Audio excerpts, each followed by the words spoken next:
What's going on, guys? County Gaines back here again with one of the greatest comedians in American history, man. We got Dave Chappelle today. So this is a segment from one of his stand-up comedy specials. So this one is called "The Whole Country is Turned Into Bish Ass Dudes." Right? So Dave Chappelle, obviously an absolute legend.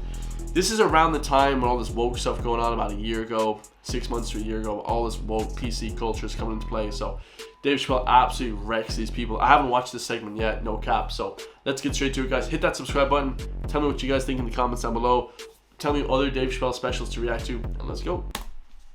You know, when I was growing up, I was probably about 8 years old, and at the time, we were living in Silver Spring. Yeah. Yes. Common misconception about me in D.C. A lot of people think I'm from the hood. That's not true. But I never bothered to correct anybody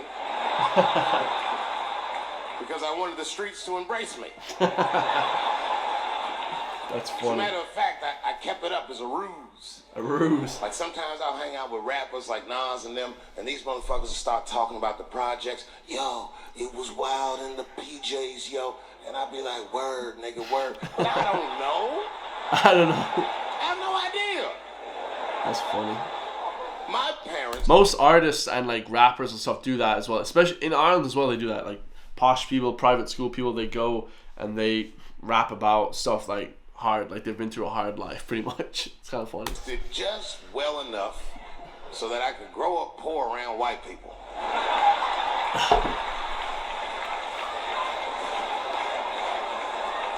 And to be honest, when Nas and them talk about the projects, nigga, I used to get jealous because it sounded fun. Everybody in the projects was poor, and that's fair. But if you were poor in Silver Spring, nigga, it felt like it was only happening to you. I know the pain of that first sleepover at a white friend's house. When you come back home on Sunday and just look at your parents like, y'all need to step your game up. Everything at Timmy's house works. Remember the first time you saw that? In a cold winter, and you be at a white friend's house and see the motherfuckers in their living room without their coats on?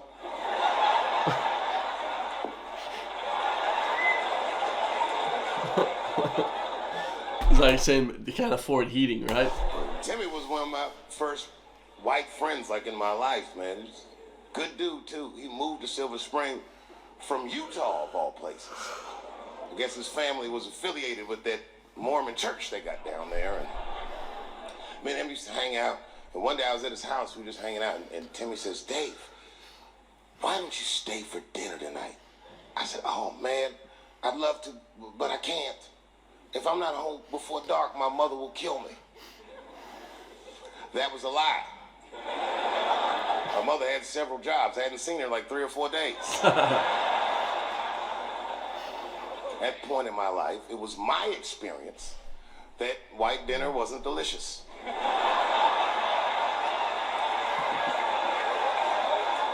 That's I'd rather funny. go home and fry some bologna or some shit like that.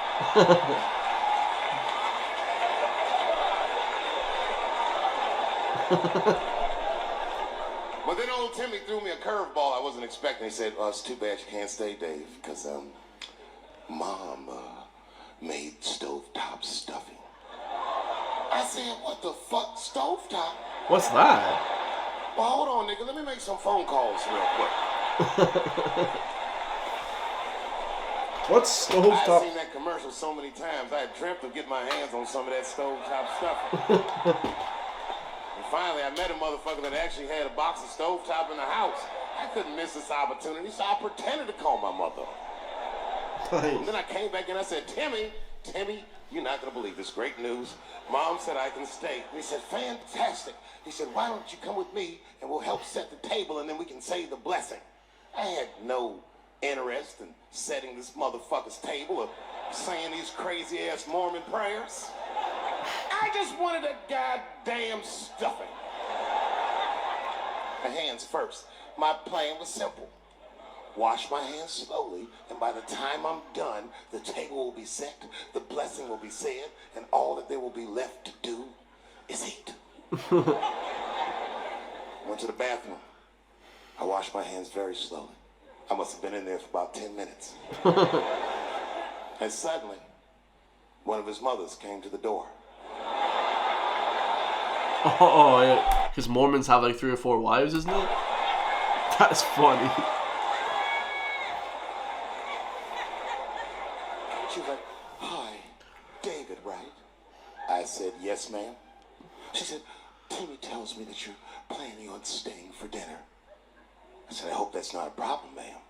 She says, "No, it's no problem. In fact, we'd love to have you. It's just that we weren't expecting company. And I'm afraid there's not enough stovetop stuffing Oh, for everybody." now he's going home. So I kicked her in the pussy. Bam! Ladies and gentlemen, I told you I'm dope, nigga.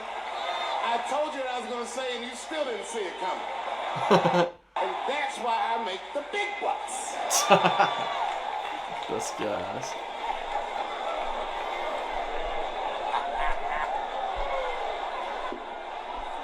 Oh my God. But there's a more important reason that I would stop doing comedy right now. And this reason is the real reason that's been percolating, and it really is the crowd, not you. I'm talking about the crowd on the big stage. It's too hard to entertain a country whose ears are so brittle. Motherfuckers are so sensitive, the whole country is turned into bitch-ass niggas. That's like the greatest. That's literally the greatest phrase of all time, guys. Like, straight up, man. That's fire. Like, I mean, you know, apart from the N-word, you could use that phrase a lot in Ireland, guys. The whole country is turned to bitch-ass pussies, I would say. Very true. Everything you say upsets somebody. That's true. You know, I can remember when it all started. It was when I was doing Chappelle show. When I was doing Chappelle show, I used to do the show, and then on the weekends I do like concerts and shit like that. So I'm doing a concert, and there was a couple in the front row, beautiful couple. The wife is obviously Asian. You could see it in her face.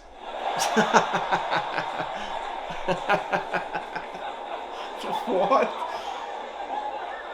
That's The husband, this motherfucker was mysterious, to say the least. Couldn't quite pinpoint where he was from. Caramel-colored fella, very nice hair, but it could have been from anywhere. Bangladesh, Mexico. I can't guess with a nigga like this. All I knew for sure about this guy is that his wife was a bitch. I could see that in her face, too. No, he was laughing and having a good time, and she was scowling at me at a goddamn comedy show. I couldn't figure it out. And then I realized at some point that she was pregnant, and I was smoking on stage. I said, "Oh my God, that's probably why she's mad." So I started to put my cigarette out, but then she hit me with one of them fake non-smoker calls. So I just kept smoking. I thought to myself, "Bitch, that baby will be fine. Relax." And I tried to break the tension. I just asked her. That's all I said. I go, "Hey, where are you guys from anyway?" And I could tell that she was on to me. She goes, very condescendingly, she says, "I'm from California. If you're asking my ethnicity, I am Chinese." He was like, "I'm Mexican, bro." I said, "Well, I'm sorry if I offended you by asking, but you're a very beautiful couple. And miss, there's no question that you're going to give birth to the hardest working baby this world has ever seen." That's true. Chinese. That's true. Chinese and Mexican people are extremely hard work. It's not a bad joke. She got very upset. She What? got up to leave immediately. But she didn't just leave. She had to take one last dig at me on the way out. "I will never buy one of your fucking DVDs again, Dave Chappelle." I said, "Ma'am, with all due respect, Chinese people don't buy DVDs." This is brutal. This is actually so funny. And the crowd went crazy. We were all laughing, having a good time. I didn't even think anything of it. And then just 3 days later, this lady sends a fucking letter to my promoter telling him not to book me for shows anymore. Damn. Because I was, quote, racist, and I'm quoting her, insensitive to the nature of my interracial marriage. I was like, oh, word, bitch, I was.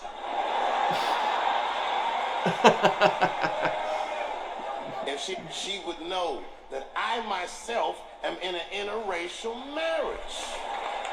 That's right. Oh. In fact, my wife is Asian too. Ooh. Surprise, bitch. I'll see you on Thanksgiving. What'd he say?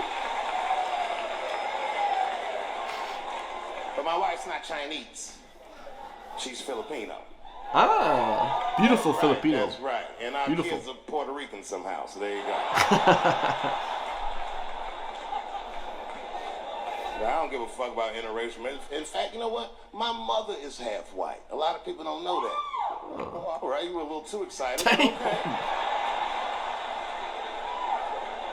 A lot of people don't believe me when I say that, but it's true. You can't tell looking at me. But if I grew my hair out, you would think you was at a fucking Cat Williams concert. My shit is beautiful. Oh, that's funny. That's cool. All right, guys. So that's Dave Chappelle. The whole country's turned into pussies. Absolutely legendary, man. Dave Chappelle, one of the best comedians of all time. 3 million views. Unbelievable. Hope you guys enjoyed that. Leave in the comments some of the other segments to react to in that special. I'm sure that special's on Netflix or whatever, but I'm sure I'll catch it on YouTube. And I'll see you guys in the next one. Peace.